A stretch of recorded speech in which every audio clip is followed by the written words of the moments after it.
सुबह उठने के बाद घर की सफाई ना करती हो, दिन में पलंग पर सोती हो, रात्रि भर बर्तन झूठे जिसके घर में पड़े रहते हो, उस घर में तुम अपनी धर्म पत्नी को दरिद्रता को लेकर प्रवेश कर जाइए।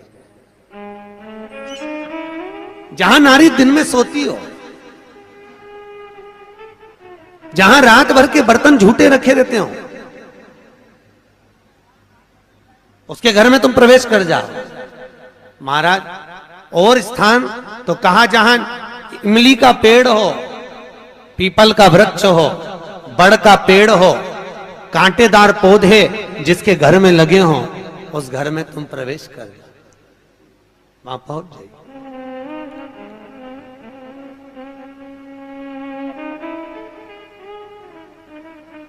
महाराज अब दुस्साह मुनि और दुर्वासा जी की तो बात चल रही है, इतने में भगवान नारायण और लक्ष्मी का विवाह हो गया था। तो नारायण लक्ष्मी जी नारायण से बोली, अपने विवाह को आज 15 दिन हो गए, मेरी बहन के विवाह को 20 दिन हो गए, अपन मिलने नहीं गए, एक बार चलो ना मिलने। भगवान बोले चल चलते, और भगवान नारायण सीधे उस ज्येष्ठा से मिलने के लिए, दरिद्रता से मिलने के लिए चल दिए। अब दरिद्रता से मिलने के लिए जैसे ही पहुंचे तो दरिद्रता कहां बैठी हुई थी? पीपल के पेड़ के नीचे। पीपल के पेड़ के नीचे दरिद्रता बैठी है और वहीं पर पहुंच गए। अब आप किसी से मिलने जाओगे तो क्या लेकर जाओगे? अरे बोलो तो क्या ले जाओगे? डंडा की मिठाई? डंडे लेकर जाओगे कि मिठाई लेकर जाओगे? अरे बोलो तो मिठाई लेकर जाओगे ना, कुछ भी मिष्ठान मुंह मीठा कराने के लिए। जिसकी विवाह हुआ है, अभी विवाह हुआ है, तो उसके यहाँ मिठाई का डब्बा लेकर चले। और मिठाई का डब्बा ले जाकर जैसे ही भगवान नारायण लक्ष्मी को दिया, लक्ष्मी ने तुरंत ज्येष्ठा देवी को दिया। ज्येष्ठा को दिया तो देते ही दरिद्रता ने मिठाई का डब्बा फेंक दिया, और फेंकते से ही बोली, लक्ष्मी तू मेरी छोटी बहन है, तुझे इतना नहीं मालूम कि तेरी बड़ी बहन खाती क्या, और मेरे लिए तू मिठाई लेकर आई है? तू पागल हो गई है, मूर्ख हो गई है, जो तू मेरे लिए मिष्ठान लेकर आई है। तुझे मालूम नहीं कि मुझे खट्टा और तीखा पसंद है। लक्ष्मी जी की आंख में आंसू भर गए। लक्ष्मी जी बोली, जी मैं तो समझी कि तुम्हारा विवाह हो गया है, हो सकता है तुम कुछ चेंज करी हो अपने स्वाद को, क्योंकि विवाह होने के बाद थोड़ा सा व्यक्ति बदल जाता है। मुझे लगता है आपने कुछ चेंज करा होगा, इसलिए मैं आपके लिए मिठाई लेकर आई। लक्ष्मी तुझे मालूम नहीं मैं क्या खाती हूं? मुझे नहीं चाहिए, मिठाई का डब्बा फेंक दिया। आज भी कई दरवाजों पर, कई दुकानों पर आपने नींबू मिर्ची टंगा हुआ देखा होगा। कई लोग कहते हैं नजर से बचाता है, नजर से नहीं, लक्ष्मी और दरिद्रता ये दोनों बहनें हर एक व्यक्ति के घर में प्रतिदिन प्रवेश करती है। पर लक्ष्मी के लिए मिठाई फ्रिज में रखी होती है, इसलिए लक्ष्मी सीधे अंदर चली जाती है, और दरिद्रता के लिए नींबू मिर्ची दरवाजे पर टंगा रहता है, इसलिए वो दरवाजे से खाकर वापस चली जाती है। दरवाजे से खाकर तुरंत वहीं से लौट जाती है। कई लोग कहते हैं नजर के लिए, नजर के लिए नहीं, दरिद्रता हमारे यहाँ प्रवेश ना करे, ज्येष्ठा हमारे यहाँ प्रवेश ना करे, इसलिए नींबू और मिर्ची को दरवाजे पर बांधा जाता है। पर कई लोगों को नहीं मालूम, तो वो कहते नजर से बचाता। नजर से नहीं, दरिद्रता का प्रवेश ना हो। अगर दरिद्रता हमारे घर में प्रवेश कर रही है तो वो दरवाजे से ही भोजन कर कर निकल जावे, हमारे घर के अंदर प्रवेश ना करे। इसलिए हिंदू धर्म की रीति आज भी घर के अंदर नींबू और मिर्ची को एक ही डलिया में नहीं रखा जाता। अगर नींबू और मिर्ची एक ही डलिया में रखे रहते हैं तो उस घर में दरिद्रता का निवास होता है, दरिद्रता का प्रवेश। महाराज हमारे यहां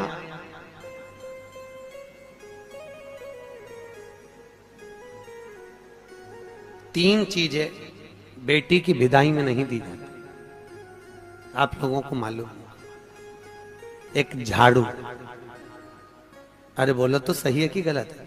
एक झाड़ू बेटी की विदाई में नहीं देते। एक चलनी छानने की बेटी की विदाई में नहीं देते, और एक अचार की बरनी बेटी की विदाई में नहीं देते। ये तीन चीजें नहीं देते, चलनी भी नहीं देते, झाड़ू भी नहीं देते, कहीं कहीं जगह पर सुई भी नहीं देते। सुई का भी प्रमाण मिलता है, सुई भी नहीं दी जाती। और एक अचार की बरनी, अचार की बरनी भी बेटी की विदाई में नहीं देते। क्यों? क्योंकि अचार की बरनी में जैसे झाड़ू में हमारे यहाँ बेटी को अगर दिया जाता है तो उसके घर की पूरी लक्ष्मी छीण हो जाती है, चलने देने पर उसके घर की लक्ष्मी समाप्त हो जाती है, सुई देने पर उसके घर की लक्ष्मी समाप्त हो जाती है, उसी तरह अचार की बरनी देने पर बेटी के घर में उसका घर पूरा तहस नहस हो जाता है, पूरा बर्बाद हो जाता है। और आजकल माताओं का इतना प्रेम होता है ना बेटी से, अब करें तो करे क्या। और बेटी जिस घर में भी आती है ना, वहां के उसके बेटी के ससुर भी कहते थे बेटा तेरी मम्मी के हाथ का अचार बनवा ला। अब इनको कौन समझाए भेड़ियों को, इनको समझाए कौन कि वह अचार में दरिद्रता का निवास है। अब के कौन इनको कि खट्टा और तीखा घर में प्रवेश करेगा अगर बहू के यहाँ का, तो उस घर में सुख नहीं रह सकता। चार लोग भी होंगे तो चारों का मुंह बिल्कुल नींबू की तरह खट्टा और वाणी मिर्ची की तरह तीखी रहेगी, चाहे कितना ही प्रयास करे। अगर अचार खाया है बहू के घर का तो। इसलिए बेटी की विदाई में चार चीजें नहीं दी। प्रमाण पहले क्या देते थे बेटी की विदाई में? बड़ी, पापड़, खाजा, सफेद पूड़ी मैदा की दलिया में रख के बेटी की विदाई में देते थे। क्यों? क्योंकि जो स्थिरता का भाव रखे, भले उसमें नमक ना रहे परंतु मौनता, प्रेम, स्नेह, नम्रता उसके अंदर होना चाहिए, वो बेटी की विदाई में दिया जाता। और बांस की डलिया में रख कर देते थे जिससे वंश बढ़े, कपड़ा बांध कर देते थे जिससे भक्ति का चीर सदा बना रहे। एक एक चीज का प्रमाण था बेटी की विदाई में देना। अब आज के जमाने में लोग तो जाने नहीं, बस जो आ जाए आन दो, आन दो, आन दो, आन दो, और आ तो गया फिर पचान दो, फिर अब पचाओ। बहुत कठिन है। खाना सरल है पर पचाना कठिन है, बहुत कठिन, सरलता नहीं है। बोलो राधे। बहुत कठिन था। तो ये दरिद्रता देवी को, ज्येष्ठा को, और लक्ष्मी जी ने मिठाई दी, उसने फेंक दिया। मुझे खट्टा और तीखा पसंद है, मुझे नहीं चाहिए, मैं ये नहीं खा सकता। आप ले जाओ इसको, मुझे खट्टा और तीखा ला कर दीजिए।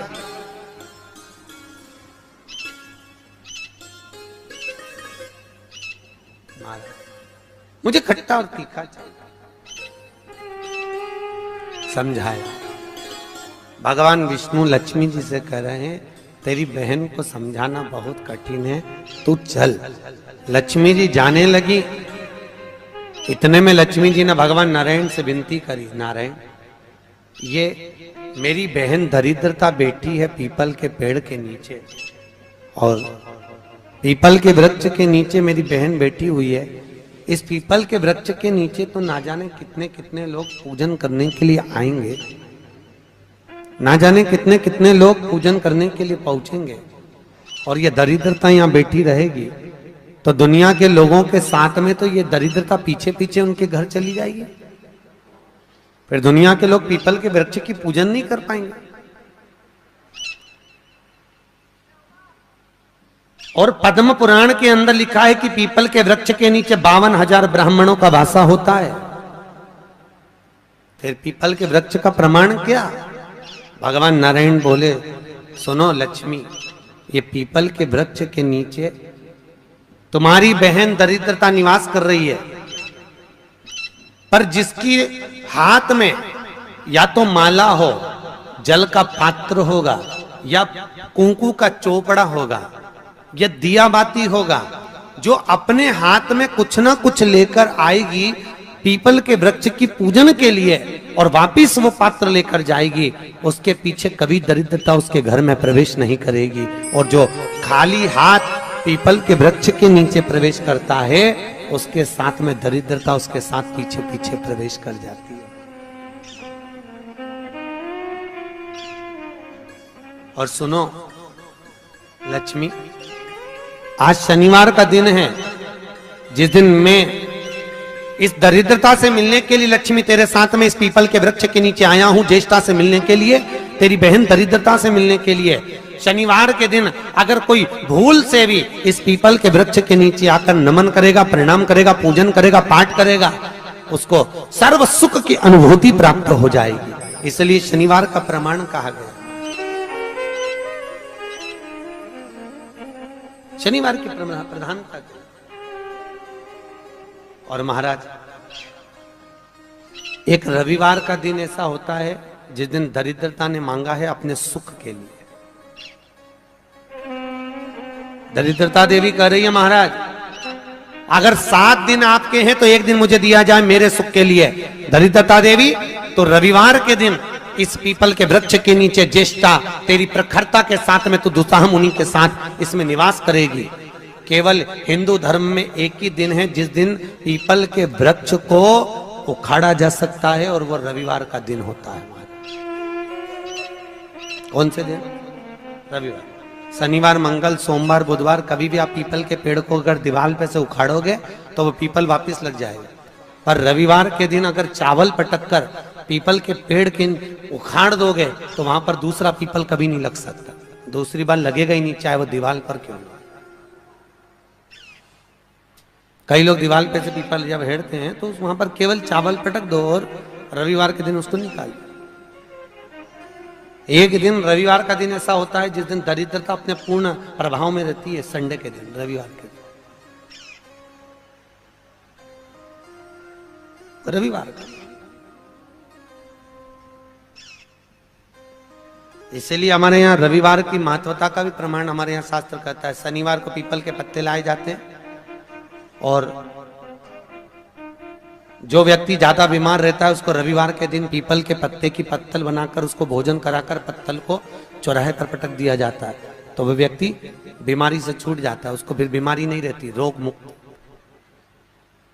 जो बहुत ज्यादा बीमार रहता है इसलिए शनिवार को पत्ते लाकर रविवार को भोजन कराते पीपल के पत्ते। पद्म पुराण में उसका व्याख्यान लिखा। पीपल के पत्ते का प्रमाणित, पीपल के वृक्ष, दरिद्रता का निवास हुआ है वहां। तो पूर्णता का भाव कहां प्रकट करा? तो भागवत कहती है मनुष्य की पूर्णता कहां है? तो मनुष्य की पूर्णता है भगवान के भजन में, भगवान की कथा में, भगवत तात्विक सुख के अंतर्गत भगवान की पूर्णता मानी। पूर्णता बड़ी मुश्किल से मनुष्य देह मिलता है, और उस मानव देह को पाकर भगवत भजन करना बहुत कठिन, बहुत कठिन। हाथ उठाए हो। नहाने और स्नान में अंतर है। बाथरूम में गए, साबुन लगाया, पानी डाला, इसको कहते हैं नहाना। और स्नान का मतलब क्या है? स्नान का मतलब है हमारे कर्म कांडों में, हमारे शास्त्रों में पंडित कहते हैं स्नान कर कर आइए। स्नान का मतलब ये नहीं कि पानी डाला, तालाब में कूद गए, स्नान कर लिया, स्नान वो नहीं है। स्नान का मतलब है मनुष्य के शरीर में 3.5 करोड़ रोम छिद्र होते हैं। कितने? 3.5 करोड़ रोम छिद्र। और एक दिन में जब मनुष्य के मुख से 3.5 करोड़ बार भगवान का नाम निकल जाता है, तब जाकर मनुष्य का स्नान हो पाता है। जो बाथरूम में जाकर पानी कूड़ा वो तो नहाना हुआ। स्नान करने से अहंकार घटता है और नहाने से अहंकार बढ़ता है। तुम जितनी बार मुंडा धोगी फेस बात से, उतनी बार दर्पण में मुंह देखोगी कितनी जोरदार लग रही, फिर मुंह धोगी, फिर अहंकार बढ़ेगा, फिर मुंह धोगी, फिर अहंकार बढ़ेगा। तो नहाने से अहंकार बढ़ता है और स्नान से अहंकार घटता है। भजन करने से अहंकार घटेगा, अभिमान छिन्नित हो जाएगा।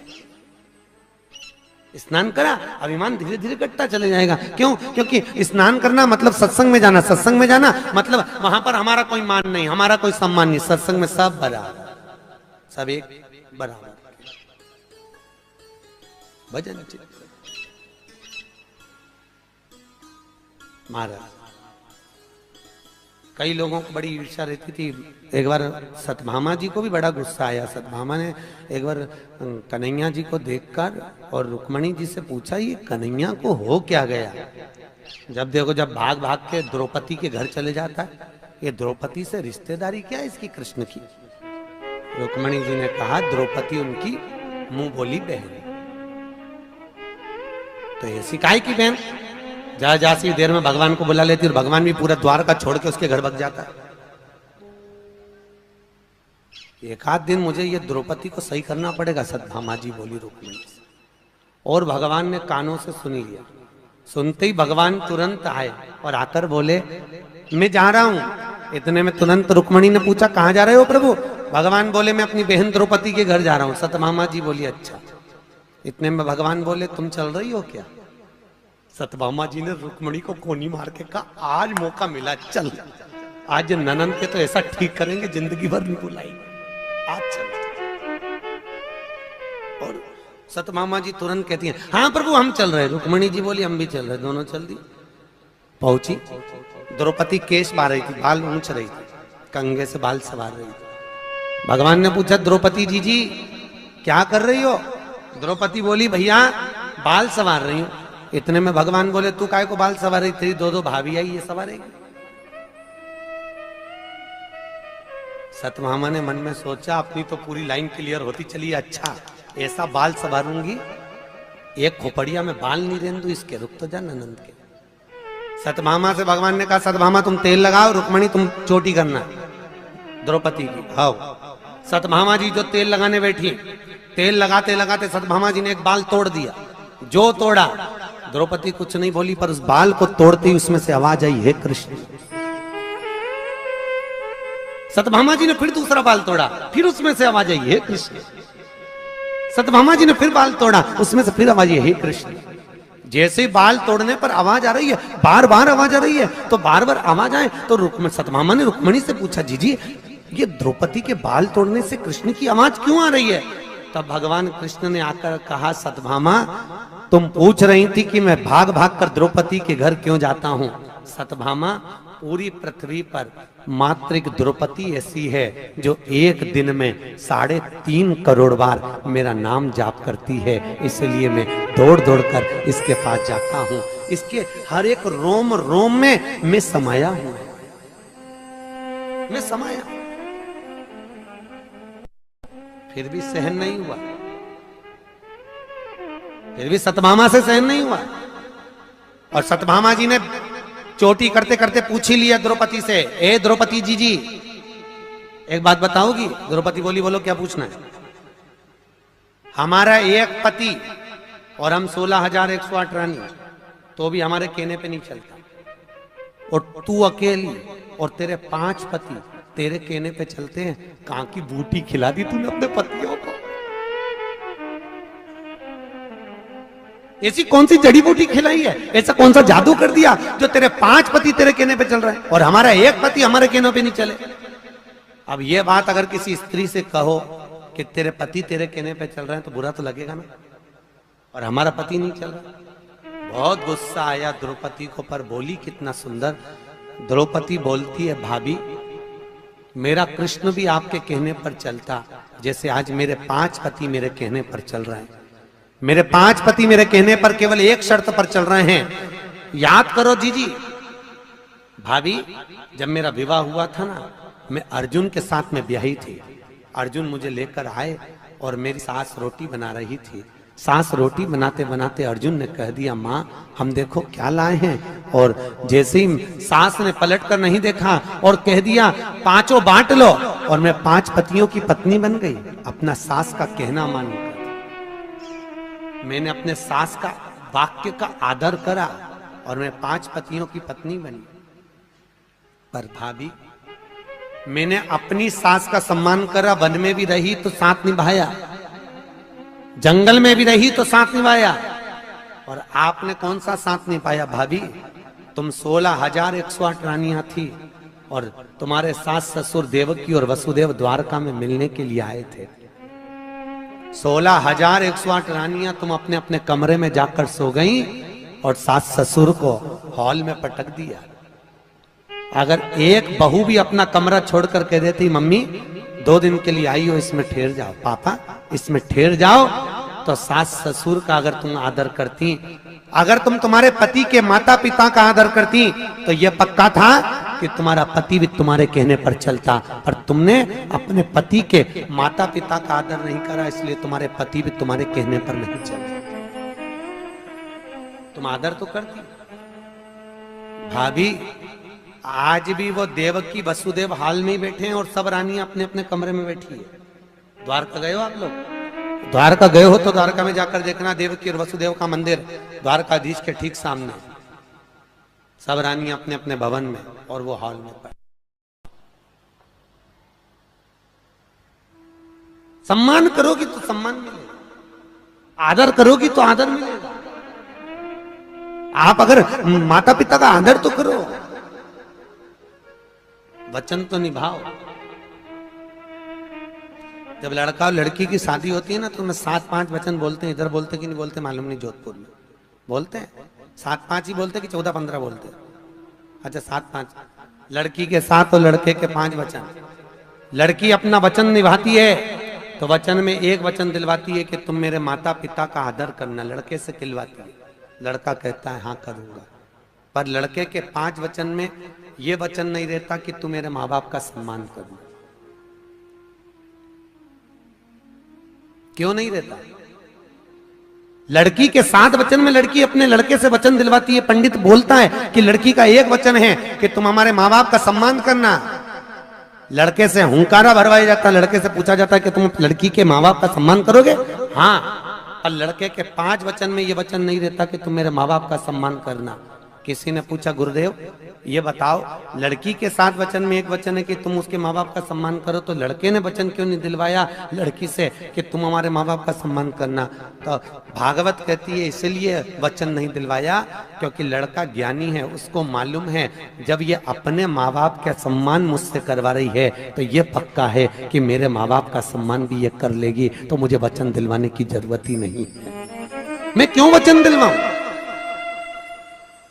जब ये अपने माँ बाप का सम्मान कर रही है, अपने माता पिता के लिए एक पराये लड़के से हुंकारा भरवा रही है कि तुम मेरे माँ बाप का सम्मान करना। जब इसके मन में अपने माता पिता के प्रति इतना आदर है तो मेरे माँ बाप के प्रति इसके मन में कितना आदर होगा। इसलिए मुझे वचन दिलवाने की जरूरत नहीं। ये लड़की घर की संस्कारित है और मेरे माता पिता का आदर करेगी, ये मुझे लगता है, मैं मानता हूं। इसलिए लड़का वचन नहीं दिलवाता कि तुम मेरे माँ बाप का सम्मान करो। उसने एक ने दिलवा लिया, वही बहुत